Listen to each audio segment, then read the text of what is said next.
ദീനിൻ്റെ അടിസ്ഥാനം എന്ന് പറഞ്ഞാൽ അത് മശായിഖന്മാരാണ്. അവരാണ് ഇവിടെ ദീന് നടത്തുന്നത്. ഭൂമി തലത്തിൽ ദീനെ നടത്തുവാൻ ഭേദാവർ നമ്മുടെ ആള് ഞാനെന്നോ പറഞ്ഞു. നമ്മൾ മുമ്പ് പറഞ്ഞതുപോലെ വിദിശയെ പറഞ്ഞല്ലോ ഇവിടെ ബഗ്ദാദ് ദീനില്ല. അപ്പോൾ ബഗ്ദാദിൽ അന്ന് ദർസില്ലാത്തതുകൊണ്ടും മദ്രസ ഇല്ലാത്തതുകൊണ്ടും താജ് സ്കരിക്കണമില്ലാത്തതുകൊണ്ടും നോമ്പ് വിൽക്കണത്തും ഇതൊന്നും അല്ല വിഷയം ഉണ്ടായത്. അള്ളാഹ് എന്നുള്ള ഒരു ബന്ധം, ആ ബന്ധം സ്ഥാപിച്ചുകൊണ്ടുള്ള ബന്ധങ്ങൾ അതേ ദീനാവും. അപ്പോൾ അത്തരം മശായിഖന്മാർ, അതാണ് ദീനിൻ്റെ അടിസ്ഥാനം.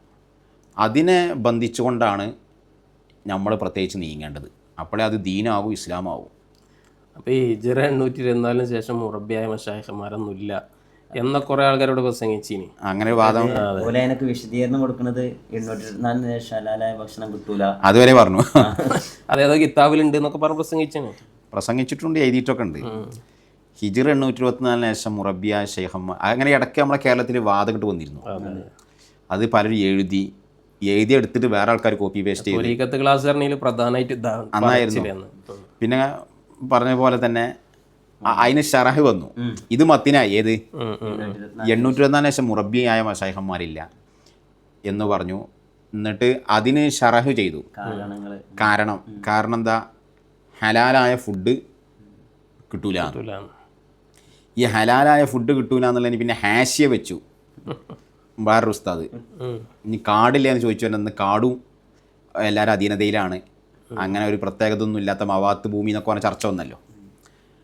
അങ്ങനെ ഒരു നുണ അതിനെ വിശദീകരിച്ച് പെരും കളവുകൾ വേറെ ഇതൊക്കെ ഇവിടെ പ്രചരിച്ചു.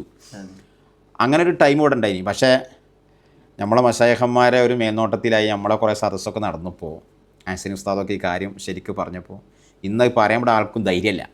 എല്ലാവർക്കും ബോധ്യപ്പെട്ട ഈ കളവാണ്. ഇപ്പം ഒച്ചപ്പാടില്ല, ഇപ്പം ഇല്ല. ഇപ്പം 824 പോയി. വാസ്തവത്തിൽ അത് പിഴവാ. അങ്ങനെ ഒരു കിതാബിലും ഇല്ല.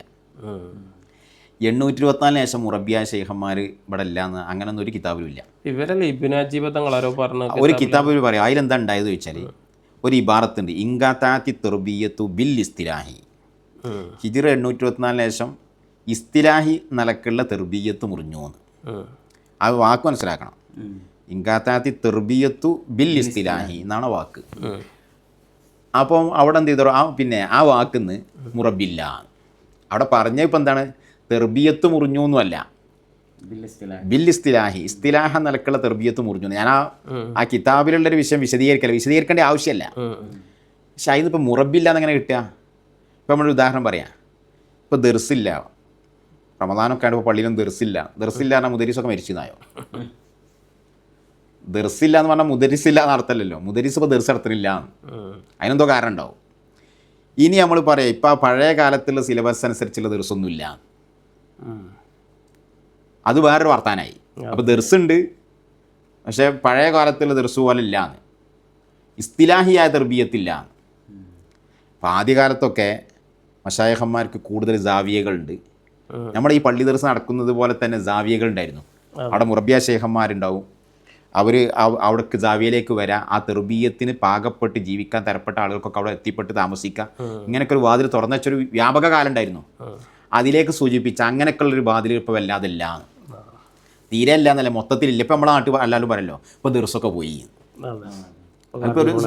ഇപ്പോൾ ദർസൊക്കെ പോയി എന്ന് പറയുമ്പോൾ മുദരീസ്മാരൊക്കെ മരിച്ചു പോയി എന്നല്ലല്ലോ, ആ ഒരു ശൈലി മാറി എന്നതുപോലെ. അത് ഈ പറഞ്ഞ ഇബ്നു അജീബ് തങ്ങൾ തന്നെ ആ നിലയ്ക്ക് പറഞ്ഞിട്ടുള്ളൂ. മുറബില്ല എന്നതിന് ഒരിക്കലും അർത്ഥം വരില്ല, തെർബിയത്തുമില്ല എന്നും അർത്ഥം വരില്ല.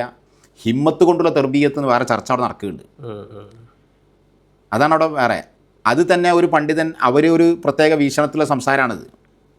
അതേ സമയത്ത് പിന്നെ ഇനിയിപ്പോൾ ഒരു പണ്ഡിതൻ തെർബിയത്തിനെ മുറിഞ്ഞു എന്ന് എഴുതി വെച്ചോളി, മുറബി ഇല്ല എന്ന് എഴുതി വെച്ചോ, ഒരിക്കലും അംഗീകരിക്കാൻ പറ്റില്ല. അത് അയാൾക്ക് പഴച്ചു എന്ന് ഉറപ്പാവും. നമ്മൾ കേരളത്തിൽ ഇപ്പോൾ ഈ ചർച്ച എന്തിനു കൊണ്ടുവന്നു എന്നാണ് നമ്മൾ മനസ്സിലാക്കുന്നത്. ഹിജ്റ 824 ശേഷമാണ് കേരളത്തിൽ ഇവിടെ ദീനിൻ്റെ പ്രധാനപ്പെട്ട ചർച്ച ഉണ്ടാകണേ. ഇപ്പോൾ നമ്മളെ പൊന്നാനി മക്കയാണല്ലോ. ഈ പൊന്നാനി മഖ്ദൂമിങ്ങളെ കാലം ഹിജ്റ 824 ശേഷം. ഹിജ്റ 870 ശേഷമാണ് വലിയ മഖ്ദൂമിൻ്റെ ജനനം. അവർ വലിയ മുറബിയെന്ന് ഇവരൊക്കെ പറയലുണ്ട്. ഏയ് നോക്കണം, ആ മഖ്ദൂമിങ്ങൾക്കൊക്കെ ശൈഖന്മാരുണ്ട്. ഇനി നമ്മളെ നോക്കി നിങ്ങൾ നാഗൂർ ഷെയ്ഖ്, നമ്മൾ കേരളീയർക്കും പ്രത്യേക ബന്ധമാണല്ലോ. പൊന്നാനി ചുമരുമിൽ കാണാം കമിസിലി ഷെയ്ഖ് നാഹൂരി നാഗൂർ ഷെയ്ഖ് പൊന്നാനി മഹദൂമികളായിട്ടുള്ള ബന്ധങ്ങൾ കുറച്ച് ഭാഗം തന്നെ വന്നതായിട്ട് വന്നതും അനക്കുണ്ട്. കുറച്ച് ഭാഗം കേട്ടോ, അടുത്ത പെയിൻറ്റിങ്ങിൽ ചിലപ്പോൾ പോവും, കുറേ പോയി. ഈ നാഗൂർ ഷെയ്ഖിൻ്റെ കാലപ്പളാ ഹിജ്റ 930 അവരെ ജന്മം. അവർ വലിയ മുറബിയ ഷെയ്ഖായിരുന്നില്ലേ? അതേ ഒരു കാലഘട്ടത്തിൽ തന്നെയാണ് അപ്പവാണിബ് ഷെയ്ഖ് ഇടിയങ്ങനെ. ഇനി ഇങ്ങോട്ട് നോക്കിയാൽ മമ്പുറന്നങ്ങൾ മുറബിയല്ലേ, അത് ഹിജ്റ 1100 ശേഷമായി. ഇതൊക്കെ 824 ശേഷം വന്ന ആൾക്കാരാ. അപ്പോൾ ഈ മമ്പുറന്നങ്ങളൊക്കെ ഇപ്പം 824 ശേഷം മുറബിയില്ല തെർബിയത്തില്ല എന്ന് പറഞ്ഞാൽ ഇവിടെ ആളുകൾ വരികയാണ്. ഇത് മുമ്പാരോ പറഞ്ഞില്ലേ, ഹജ്ജിനോ മറ്റോ തിരക്കിൽ പെട്ടിട്ട് ആളില്ല, അയാൾ മരിച്ചിക്കണെന്ന് രേഖയിൽ വന്നു. ഇയാൾ പെരയിലുണ്ട്, ഇയാൾ മരിച്ചു എന്നുള്ളതാണ് രേഖയിൽ. ആളവിടെ ഉണ്ട്, പെരയിലുണ്ട്. ഇയാളിത് കേൾക്കണം. നമ്മുടെ നാട്ടിൽ ചിലപ്പോൾ പേച്ച അനൗൺസ്മെൻ്റ് ഒക്കെ ഉണ്ടാവുമല്ലോ. ഇതാണ് അവസ്ഥ. ഇനിയിപ്പോൾ ഈ രേഖ പിടിച്ചിട്ട് ഇയാളില്ല എന്ന് പറയാം. അപ്പം ഇനി ഏതെങ്കിലും വല്ലൊരാളോ അങ്ങനെ എഴുതി വെച്ചിട്ടുണ്ടെങ്കിൽ അത് 100% പഴച്ചു എന്നല്ലാതെ കണ്ണൂർ മൗല അപ്പോൾ നോക്കിങ്ങൾ. അപ്പോൾ ഹിജ്റ 824 ശേഷം ഇവിടെ മഹാന്മാർ വന്നുകൊണ്ട് നിൽക്കുകയാണ്. ഇനിയിപ്പോൾ ഇമാം മഹദി വരുന്നു, വലിയ മുറബിയല്ലേ, ഒരു സംശയവുമില്ലല്ലോ. മുറബിയായ മശായിഖന്മാർ അവസാനിക്കുന്നതോടുകൂടി ഖിയാമത്ത് അതാണ് അള്ളാഹ് എന്ന് പറഞ്ഞ ആൾക്കാർ ഇവിടെ ഉണ്ടാവില്ല എന്ന് പറഞ്ഞാൽ മുറബിയ ഷെയ്ഖ് ഉണ്ടാവില്ല. അള്ളാഹിനെ അറിഞ്ഞുകൊണ്ട് അള്ളാഹ് പറയുന്ന ആൾക്കാർ, അല്ലാതെ അള്ളാഹ് പലതും പറഞ്ഞ ആൾക്കാർ ഇവിടെ പലവരും ഉണ്ടാവുമല്ലോ. അപ്പോൾ ആ വാദം പൂർണ്ണമായും തെറ്റാണ്. അവർ ഖിയാമം വരെ ഉണ്ടാവും ചെയ്യും. അവരുണ്ടാകുമ്പോൾ അവരോട് ബന്ധം സ്ഥാപിക്കുക അതൊരു എളുപ്പമുള്ള പണിയൊന്നുമല്ല, അത് കുറച്ച് പ്രയാസമുള്ള സംഭവമാണ്. ഹുദൈഫത്ത് ബിൻ യമാൻ എന്ന് പറഞ്ഞ സഹാബി അവരോട് താബീങ്ങളിൽ ചില ആൾക്കാർ പറഞ്ഞു, നിങ്ങളൊക്കെ റസൂലുള്ളാഹിന്റെ കാലത്തുണ്ടായി, എന്നിട്ടിപ്പോൾ എങ്ങനെയാണ് നിങ്ങൾ അവരെ കൂടെ? അപ്പോൾ ഹുദൈഫത്ത് എന്നവർ പറഞ്ഞു, ഞങ്ങളൊക്കെ ഞങ്ങളോട് കഴിയണമായിരൊക്കെ പെരുമാറി ബന്ധപ്പെട്ട് ജീവിച്ച്.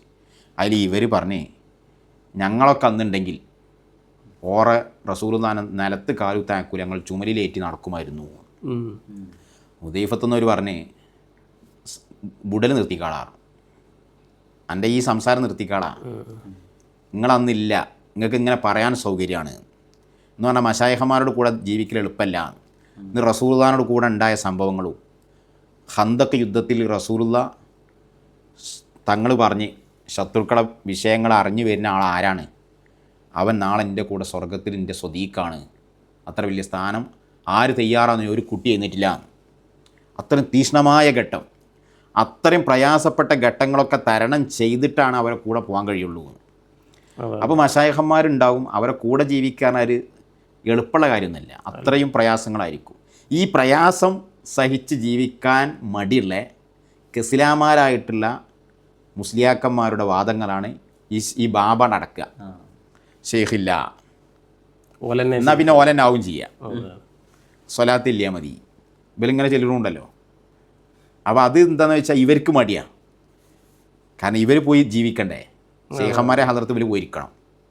അത് പോയിരിക്കുമ്പോൾ മെരുക്കും വരും, അത് ശരിക്കും മെരുക്കി. ഇപ്പോൾ വസാലിമാമിൻ്റെ ചരിത്രം വലിയ സംഭവമല്ലേ, ഇഹിയവർ ദിവസം എടുത്തു വസാലിമാമിൻ്റെ ചരിത്രം ബാക്കി ഒരു പോയിക്ക് 10-11 വർഷക്കാലം ഈ വലിയ ദിവസം എടുത്തിയ 500 കുട്ടികളൊക്കെ ഉള്ള അന്നത്തെ മുതാലിമികൾ എന്ന് പറഞ്ഞാൽ വലിയ ആലിമികളല്ലേ. അന്ന് ബഗ്ദാദിലെ ഏറ്റവും വലിയ ഈ ആള് മൂപ്പര് മനസ്സിലാക്കുകയാണ് ഞാനിങ്ങനെ പോയിട്ട് കാര്യമില്ല കണ്ടോ. ഇതൊക്കെ നമ്മൾ ചരിത്രം കേട്ടാൽ മതിയോ? അങ്ങനെ ബഹുമാനപ്പെട്ട ഒരു ഷെയ്ഖിനെ അന്വേഷിച്ച് പോയി പല മശായിഖന്മാരും കണ്ടു. എന്താ അവിടെ ചെന്നിട്ട് ഷെയ്ഖന്മാർ ഹിക്കമിൻ്റെ ഷറയിൽ കാണാം. അവിടെ ചെന്നപ്പോൾ ഷെയ്ഖ് ചൂലെടുത്ത് കൊടുത്തു അങ്ങാടി ഒക്കെ അടിച്ചു വരാൻ. ഇപ്പം നമ്മുടെ ഇവിടുത്തെ വലിയ മൂല്യന്മാർ ഓല് കോഴിക്കോട് സിറ്റിയിൽ നിന്ന് അടിച്ചു തരിക, കുന്നമംഗലം അങ്ങാടി നിന്ന് അടിച്ചു തരിക. മുഷറം എങ്ങനെയുണ്ട്, ആ ചൂലെടുക്കാൻ വിൽക്കാവില്ല.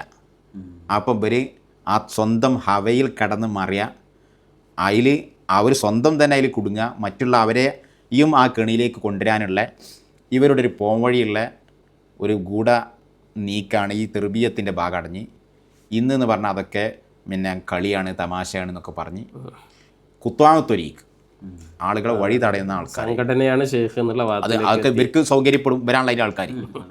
അപ്പോൾ അവനവൻ്റെ സൗകര്യത്തിൽ ജീവിക്കാൻ തരപ്പെട്ടതിനെ പ്രോത്സാഹിപ്പിക്കുക, അതിന് വല്ല മഹാന്മാരെ പറയും ചെയ്യും. അതാ രസം. ഞങ്ങളെ സംഘടന ഉറൂസ് നടത്തുകയാണ്, എന്താ പറയുക, സംഘടനയെ കുറിച്ച് മൂപ്പർ അങ്ങനെ പറഞ്ഞിട്ടുണ്ട്, ഇങ്ങനെ പറഞ്ഞിട്ടുണ്ട് എന്ന് പറഞ്ഞ് ഇതിന് മശായിഖന്മാർക്ക് വഴിപ്പെട്ട് ജീവിക്കാൻ ഇവർക്കാവില്ല. അപ്പോൾ അതിനുള്ളൊരു പോകാൻ വഴിയാണ്. അപ്പോൾ മുറബിയായ ഷെയ്ഖന്മാർ ഏത് കാലത്തും ഉണ്ട്. ഞാൻ നേരത്തെ പറഞ്ഞില്ലേ, നമ്മുടെ കേരളത്തിൽ തന്നെ ചരിത്രം എടുത്ത് നോക്കിയാൽ നാഗൂർ ഷെയ്ഖും അപ്പാണിവ ഷെയ്ഖും മമ്പുറം തങ്ങളും ഇങ്ങനെയുള്ള എല്ലാ മഹാന്മാരും ഒക്കെ ഈ കാലത്തിന് ശേഷം വന്നവരാണ്. അപ്പോൾ ആ വാദം തീർത്തും പൊള്ളയാണ്.